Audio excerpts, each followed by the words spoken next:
আজ থেকে আমি শুরু করতে যাচ্ছি প্রতি বৃহস্পতিবার একটা করে উপন্যাসের সিরিয়াল চলবে। আজ শুরু করব 1084 মা দিয়ে। 1084 মা মহাশ্বেতা দেবীর লেখা একটি উপন্যাস। আজ পুরোটা পাঠ যেহেতু সম্ভব হবে না, আজ কিছুটা পাঠ, আবার পরের বৃহস্পতিবার আবার কিছুটা, এভাবেই চলবে।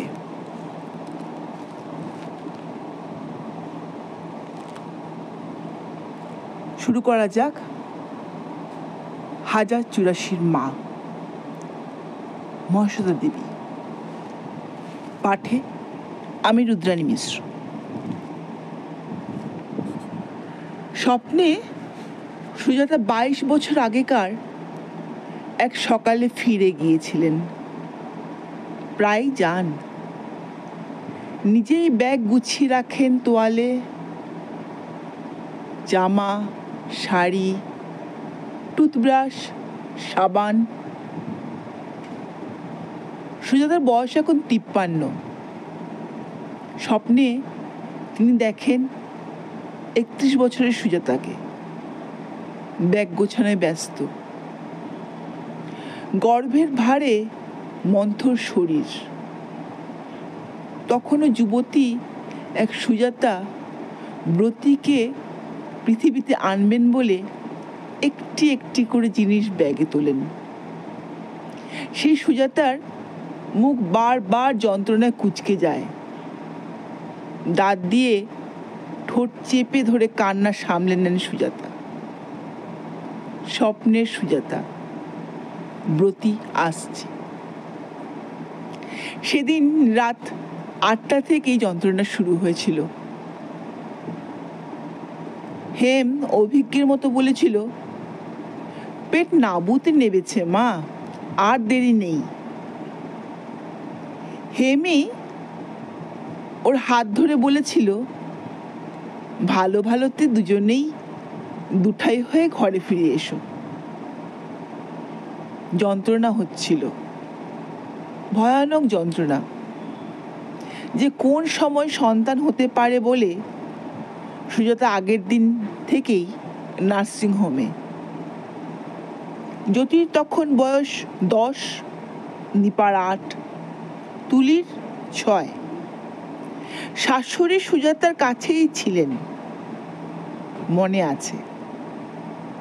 জ্যোতির বাবা শাশুড়ির একমাত্র সন্তান।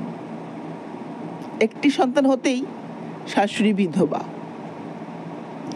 সুজাতার সন্তান হওয়া দেখতে পারতেন না তিনি। ভয়ঙ্কর বিদ্বেষের চোখে তাকাতেন। ঠিক সন্তান হবার সমকালে চলে যেতেন বোনের বাড়ি, সুজাতাকে ওকুলে ভাসিয়ে।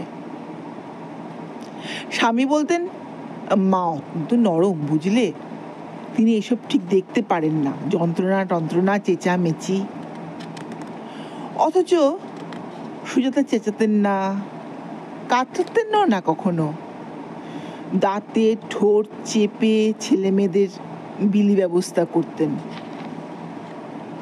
সেবার শাশুড়ি এখানে ছিলেন, কেননা বোন কলকাতায় ছিলেন না। জ্যোতিদের বাবা কানপুর গিয়েছিলেন কাজে, মনে আছে। দিবানাথ জানতেনও না মা এখানে থেকে যাবেন, এবার থাকেন না, এবার থাকবেন না, এই জানতেন। তবু সুজাতার জন্য ব্যবস্থা করে যাননি দিব্যনাথ, কোনো দিনই করেননি। সুজাতা বাথরুম গিয়ে যন্ত্রণায় কেঁপে ওঠেন, ভয় পেয়ে যান রক্ত দেখে, নিজেই সব গুছিয়ে নেন। ঠাকুরকে বলেন ট্যাক্সি আনতে। নার্সিংহোমে চলে যান একা একা। ডাক্তার খুব গম্ভীর হয়ে গিয়েছিলেন, ভয় পেয়েছিলেন খুব। সুজাতার চোখ যন্ত্রণায় ঝাপসা হয়ে যাচ্ছিল, যেন কাচের ওপর, যেন চোখের ওপর কাচ দিয়ে কেউ ঢেকে দিচ্ছিল, অস্বচ্ছ কাচ। জোর করে চোখ খুলে ডাক্তারের দিকে তাকান সুজাতা। বলেছিলেন, অ্যাম আই অল রাইট? নিশ্চয়ই চাইল্ড, আপনি ঘুমোন। কি করবেন? অপারেশন। ডাক্তারবাবু, চাইল্ড, আপনি ঘুমোন, আমি তো আছি। একা এলেন কেন? উনি নেই।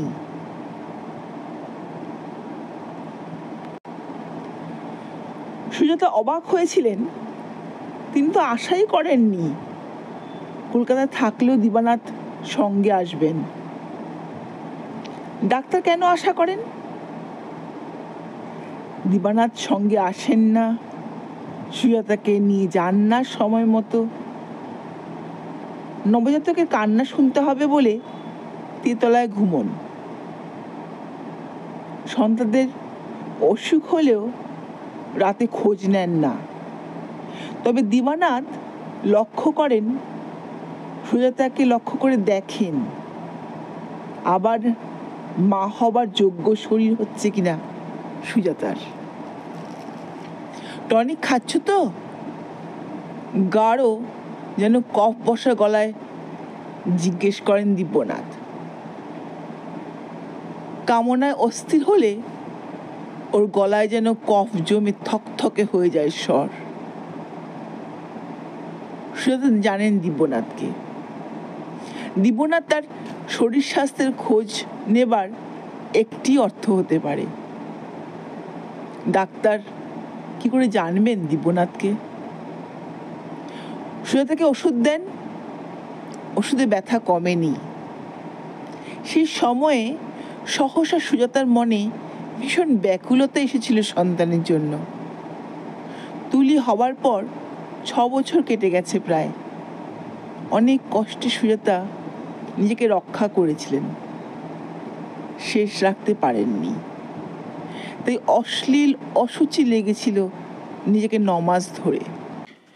শরীরের ক্রমবর্ধমান ভারকে মনে হয়েছিল অভিশাপ।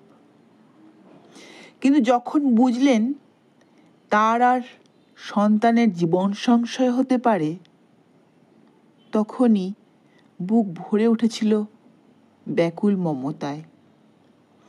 সুজাতা ডাক্তারকে ডেকে পাঠিয়েছিলেন। বলেছিলেন, অপারেশন করুন, ওকে বাঁচান। তাই তো করছি। ডাক্তারের কথায় নার্স ইঞ্জেকশন দেয়। যন্ত্রণা সুজাতার তলপেট ফুঁড়ে ফুঁড়ে ঢুকছিল আর বেরোচ্ছিল। 1948 সাল, 16ই জানুয়ারি। সুজাতা বিছানার সাদা চাদর খামচে ধরছিলেন বারবার। কপাল ঘেমে উঠছিল। চোখের নিচে কালো দাগটা ছড়িয়ে পড়ছিল, বড় হচ্ছিল। একটুকু শীত করছিল না সুজাতার। অথচ সে জানুয়ারিতে তীব্র শীত। তলপেটে যন্ত্রণা ফুঁড়ে ফুঁড়ে ঢুকছে আর বেরোচ্ছে। বিছানার সাদা চাদর খামচে খামতে খামতে সুজাতা জেগে উঠলেন।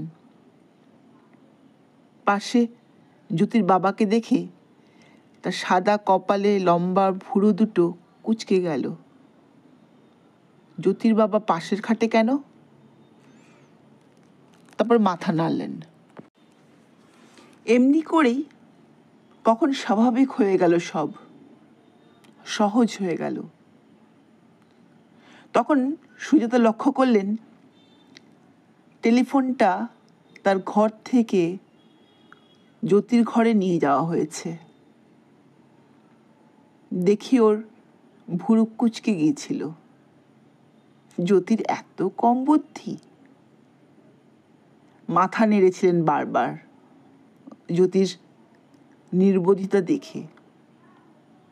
এখন তো আর কোনো টেলিফোন আসবে না। জ্যোতির বাবার নিজস্ব চার্টার্ড অ্যাকাউন্টেন্সির আপিস। জ্যোতি ব্রিটিশ নামাঙ্কিত ফার্মে মেঝো সাহেব। নিপা বড় মেয়ের বড় কাস্টমসে বড় অফিসার।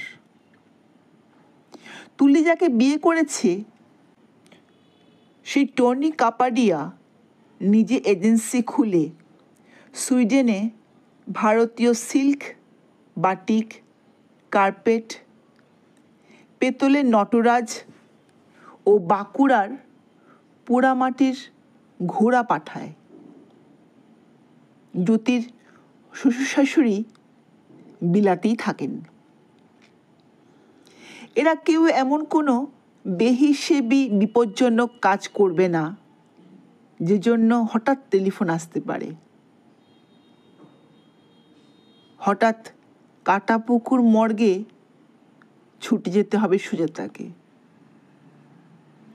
এরা কেউ এমন বিরোধিতা করবে না যে জন্য জ্যোতি আর তার বাবাকে ছুটি করতে হয় উপর মহলে। কাটাপুকুরে যেতে হয় শুধু সুজাতা আর তুলিকে। এরা কেউ এমন অপরাধ করবে না যে জন্য কাটাপুকুরে পড়ে থাকতে হয় চিত হয়ে। একটা ভারী চাদর সরিয়ে ধরে ডোম। ওসি জিজ্ঞেস করেন, ডু ইউ আইডেন্টিফাই ইয়োর সন? এরা সবাই বিবেচক, নিয়ম শৃঙ্খলা মেনে চলে, সৎ নাগরিক। এরা সুজাতাকে তেমন কোনো অবস্থায় ফেলবে না। জ্যোতির বাবাকে বাধ্য করবে না ছুটাছুটি করতে। সত্যি বলতে কি, তার ছেলে এমন কলঙ্কিতভাবে মরেছে এই খবরটা ঢাকবার জন্য জ্যোতির বাবা দড়ি টানাটানি করে বেড়াচ্ছিলেন।